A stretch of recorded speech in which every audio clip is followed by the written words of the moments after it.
तर तशाच प्रकारे माझा सुद्धा कुटुंब अत्यंत दुःखी आणि खूप प्रकारच्या दुःखाने आम्ही पीडित होतो. आमची मूळ वस्ती रोहण्याची आहे. जवळच 4-5 किलोमीटरवर रोहणा आहे. तिथली आमची मूळ वस्ती आहे. आम्ही माझ्या कुटुंबामध्ये 3 भाऊ बहीण, 3 भाऊ 1 बहीण, माझी आई आणि माझे वडील असे कुटुंब. माझ्या बहिणीचं लग्न झालं 2007 मध्ये. तिला गोंदियाला दिलं. मार्गातले सेवकच आहेत जावाई. हे जवळपास 30 वर्षाचे सेवक होते आणि आम्ही अनेकमध्ये आहोत.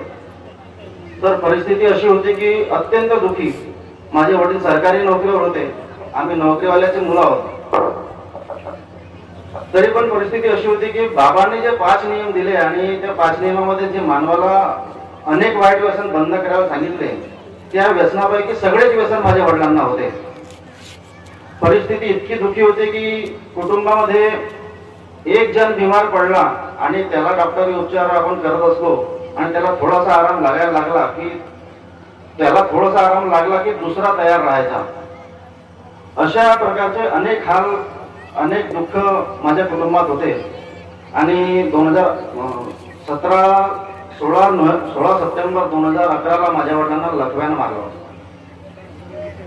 लकवा मारल्यानंतर माझ्या घरी आवक म्हणजे कमाई करणारा माणूसच बिमार पडला. त्याच्यामुळे आम्ही अत्यंत दुःख जास्तच तयार झाले. परिस्थिती इतकी खालावली की आम्ही सकाळी जर जेवण केलो तर संध्याकाळी आम्हाला भोजन भेटेल किंवा नाही याची काही शाश्वती राहत नव्हती. आणि ज्या गोष्टी सांगत आहोत, जे अनुभव सांगत आहोत, ह्या सगळ्या नजरेनं पाहणारे लोक ह्या ठिकाणी साक्षीदार आहेत. काटेकर काकाजींनी ह्या सगळ्या गोष्टी पाहिलेल्या आहेत. दीपक काकाजी ठोकरजींनी ह्या सगळ्या गोष्टी नजरेने पाहिलेल्या आहेत. म्हणजे इतके दुःख होते की कुटुंबातले लोक बोलायला तयार नव्हते. म्हणजे शब्दाने यांच्यासोबत संबंध ठेवू किंवा बोलू तर यांना आम्हाला मदत करावं लागेल अशा प्रकारच्या लोकांची भावना तयार होती. सामाजिक, आर्थिक, शारीरिक आणि मानसिक सगळ्या प्रकारचे दुःख माझ्या कुटुंबात होते. रिश्तेदारांनी बोलणं बंद केलं, कुटुंबातल्या लोकांनी बोलणं बंद केलं. एकटे जगत होतो. 15 ऑक्टोबर 2011 आम्ही मार्गात आलो. मार्गाविषयी काहीच माहीत नव्हतं. मार्ग काय, बाबा काय, कसे कार्यप्रणाली राहते, कसे कार्य करावं लागते, काहीच माहीत नाही. दुःख कुटुंबात इतके अत्यंत आले की एकाएकी मी मार्गात आलो. माझ्या घराच्या मागे मार्गदर्शक राहत होते रोहण्याला. कुटुंबात विचार केला आणि चला आपण मार्गात जाऊ. माझ्या वडिलांनी होकार दिला, आईने होकार दिला, सगळ्यांनी होकार दिला. आम्ही मार्गात जाण्यासाठी आमची तयारी झाली. सगळे कुटुंबासहित आम्ही मार्गदर्शकांच्या घरी गेलो. त्यांनी सांगितलं की मार्गात येण्यासाठी सगळ्यांची तयारी झाली का? म्हटलं हो. तुम्ही म्हणे आज जर काही उद्या पूर्ण घर स्वच्छ करून सगळ्या घरातले तुमचे जे काही पुरातन पूजा आहे, देवी देवतांची प्रतिमा आहेत, त्या सगळ्या विसर्जन करा. घर स्वच्छ करून उद्या या. गावातल्या एका व्यक्तीला बघून आम्ही सगळं घर स्वच्छ केलं. 2 पुतळ्या भरून देवी देवता सगळे पूजा जे काही पुस्तका जे काही होत्या त्या सगळ्या आम्ही नदीमध्ये विसर्जन केल्या. दुसऱ्या दिवशी कार्य घेण्यासाठी मार्गदर्शकांच्या घरी गेलो. 3 दिवसाचे कार्य मिळाले. कार्य सुरू झाले. 3 दिवसाचे कार्य समाप्त होऊन 4थ्या दिवशी प्रसाद करून सकाळी मार्गदर्शकांच्या घरी गेलो. त्यांनी विचारलं तुझ्या वडिलांना आराम झाला का? मी म्हटलं आराम झाला नाही. म्हणजे काहून म्हणलं आराम तर व्हायला पाहिजे. म्हटलं आराम झाला नाही, जशी परिस्थिती आहे तशीच आहे. माझे वडील चालत फिरत नव्हते, उठत बसत नव्हते. परिस्थिती त्यांची खूप खराब होती. लकवा झाला होता. ठीक आहे म्हणे. 7 दिवसाचे कार्य दिले. 7 दिवसाचे कार्य समाप्त करून 8व्या दिवशी मार्गदर्शकांच्या घरी गेलो प्रसाद करून. पुन्हा त्यांनी तोच प्रश्न विचारला. म्हणे कार्य समाप्त झाले, तुझ्या वडिलांना आराम झाला का? म्हटलं नाही, जशी परिस्थिती आहे तशीच आहे. उठत बसत नाही. त्यांना उठून बसावं लागते, पाणी पाजावं लागते, आंघोळ करून द्यावं लागते, जेवण चारून द्यावं लागते. जशी कंडिशन आहे तशीच आहे म्हणून. म्हणे असा होऊ शकत नाही. एक माझ्या अंदाज आहे त्या दिवशी तो दिवस गुरुवार दिवस असावा. इकडे मोहाळीला भवनामध्ये चर्चा बैठक होत होती.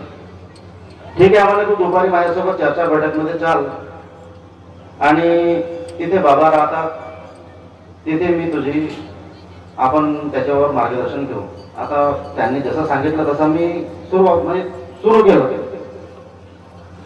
गेलो त्यांच्यासोबत. दुपारच्या वेळेस इथं मोहाडीला भवनामध्ये चर्चा बैठक सुरू होती. मी सगळ्याच्या शेवटी जाऊन बसलो. त्यांचे मार्गदर्शक जे माझ्या सोबत आले होते ते सुरुवातीला बसले स्टेजजवळ आणि मी सगळ्याच्या शेवटी मागे जाऊन बसलो. चर्चा बैठक समाप्त झाली आणि मी स्टेजजवळ त्यांनी मला बोलवलं. आता बाकी लोकांसाठी मी नवीन होतो आणि माझ्यासाठी सगळे लोक नवीन होते. आम्ही सगळे कोणाला एकमेकांना ओळखतच नव्हतो आणि मार्ग तर माझ्यासाठी अत्यंत नवीन होता. मला मार्गाबद्दल काहीच माहित नाही. पहिले 3 दिवसाचे आणि नंतर 7 दिवसाचे असे 10 दिवसाचे म्हणजे कार्य झाले होते. त्यांनी मला जवळ बोलवलं आणि ढबाले गुरुजी होते. त्यांनी मला विचारलं, इकडे ये म्हणे. मी गेलो जवळ. तुझ्या वडिलांना आराम झाला का? म्हटलं नाही, आराम नाही झाला. मग मार्गात राहून का करता म्हणे? मार्ग सोडून द्या म्हणे आणि औषधोपचार करा म्हणे तू दारू पित असशील म्हणे मार्गात आल्यावर. म्हटलं नाही, दारूचा तर दूरपर्यंत संबंध नाही, पण म्हणून सुपारी नाही का. आणि हे गोष्ट तुम्ही माझ्या गावात नाही, माझ्या पंचक्रोशीत विचारू शकता. म्हटलं बहुत सारे जे सेवक म्हणजे लोक मला ओळखतात, जे आपल्या जन्म दिलेल्या मुलावर जेवढा विश्वास करतात तेवढाच विश्वास माझ्यावर करत असतील असं वाटते. म्हटलं मला तुम्ही माझ्या मागे विचारून टाका. म्हणजे कुटुंबात कोण कोण आहात? म्हटलं माझे 2 भाऊ आहेत, माझ्यापेक्षा लहान. माझी आई आहे आणि मी आहे आणि वडील आहे. भाऊ कुठे आहेत? म्हटलं एक भाऊ मागच्या 1.5 वर्षापासून रामटेकला इंजिनिअरिंग करत आहे. एक भाऊ इथे राहते सोबत आणि मी आणि आम्ही माझे आई वडील 4 लोक इथे राहत आहोत. तर म्हणे तुझा भाऊ जो बाहेर राहते तो दारू पित असेल म्हणे. म्हटलं दारूचा आणि आमच्या कुटुंबाचा संबंध इतका होता की माझे वडील जेव्हा चांगले होते तेव्हा व्यसनी होते. त्याच्यानंतर माझ्या कुटुंबाचा आणि दारूचा काही संबंध नाही आहे. तुम्ही म्हटलं मी एक सांगतो, ही ग्वाही देतो आणि माझ्या अपरोक्ष म्हणजे माझ्या मागे पाठीमागे तुम्ही माझ्या एरियामध्ये कोणाला विचारू नका की हे मुलं कशी आहेत. तर दारू पिण्याचा काही प्रश्नच येत नाहीत. म्हटलं मी म्हटलं का आज नाही आराम झाला तर उद्या होईल. मी तुमच्यापर्यंत मार्गदर्शन घेण्यासाठी आलो. नाही नाही म्हणे तुमच्यासाठी मार्गच नाही आहे म्हणे. तुम्ही जा म्हणे औषधोपचार करा म्हणे. आणि माझ्यासोबत जे मार्गदर्शक आले होते त्यांनी सांगितलं की यांना कार्य देऊ नका म्हणे, हे काही कामाचे नाही. ठीक आहे म्हणे. मग तिथे मी एक जो प्रकार पाहिला की तो म्हणजे ताई होती तिथे.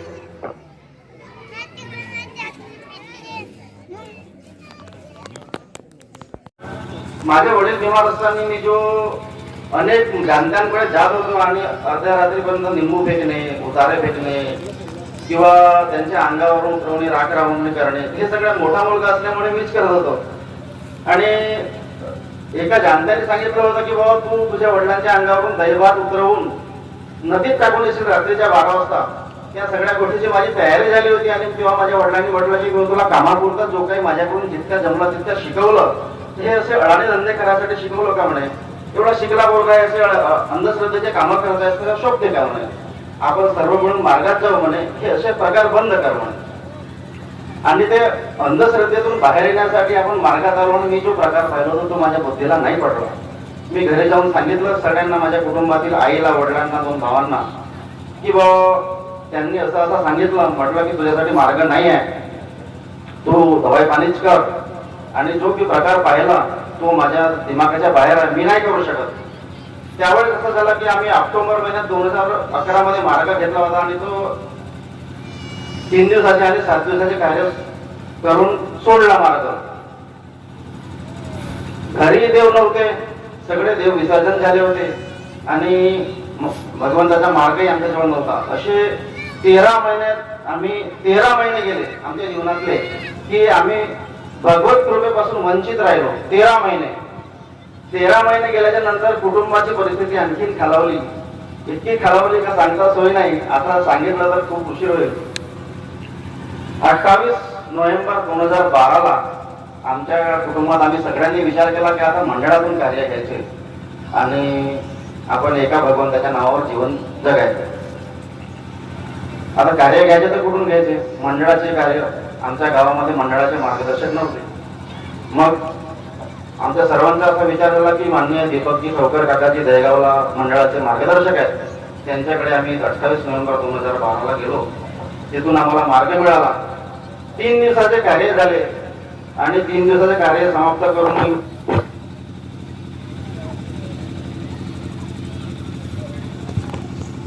3 दिवसाचे कार्य मिळत राहिले. 3 दिवसाचे कार्य समाप्त झाल्यानंतर माझा जो मधला भाऊ आहे त्याच्या नोकरीची चाहूल सुरू झाली आणि 1 वर्षभरात त्याला central government Bhabha atomic research centre Mumbai येथे चांगल्या पदावर तो नोकरीला जॉईन झाला. ही भगवंताचीच कृपा आहे. भगवंतानेच त्याला त्या ठिकाणी चांगल्या पदावर नेऊन बसवलं आणि त्याची नोकरी सुरू झाली. त्याच्या नोकरीला आता 12 वर्ष पूर्ण झाले. 12 वर्षामध्ये त्याचे 3 प्रमोशन झाले. त्याच्या डिपार्टमेंटमध्ये लोक विचार करतात म्हणे की आजपर्यंत आम्ही रिटायरमेंटच्या स्टेजला पोहोचलो, पण इतक्या कमी वेळात कोणाचेच इतके 3 म्हणजे 10, 11, 12 वर्षामध्ये 3 प्रमोशन कोणाचेच नाही झाले. त्याने उत्तर दिले की हे माझ्या महानत्यागी बाबा जुमदेवची आणि भगवान बाबा हनुमानजीची कृपा आहे. त्यांनीच मला त्या छोट्याशा खेळातून आणून इथे बसवलं आणि माझी उत्तरोत्तर प्रगती करून देत आहे. तसेच काही दिवसानंतर माझा भाऊ लहान हा टाउन प्लॅनिंग डिपार्टमेंटमध्ये क्लास 2 पदावर जॉईन झाला. त्यालाही चांगल्या पदाची नोकरी मिळाली. ही भगवंताचीच कृपा आहे. तो इतक्या कठीण परिस्थितीत शिकला की त्याची फीस भरणं होत नव्हता. तो ज्या ठिकाणी राहत होता आणि ज्या त्यांच्याच घरी जेवण करत होता त्या घरमालकाचे 6-6 महिने आम्ही पैसे देत नव्हतो. म्हणजे दुसऱ्याकडून पुस्तकं मागून तो अभ्यास करायचा. इतक्या कठीण परिस्थितीतून भगवंताने काढलं आणि आज आम्ही 3घे भाऊ शासनाच्या नोकरीमध्ये आहोत. आई आहे. आमच्या दोघांचं लग्न झाले. मधल्याचं आणि माझा दोघांनाही 2-2 मुलगा आणि मुलगी आहे. एकत्रित कुटुंब आहे. कुटुंबामध्ये प्रेम आहे.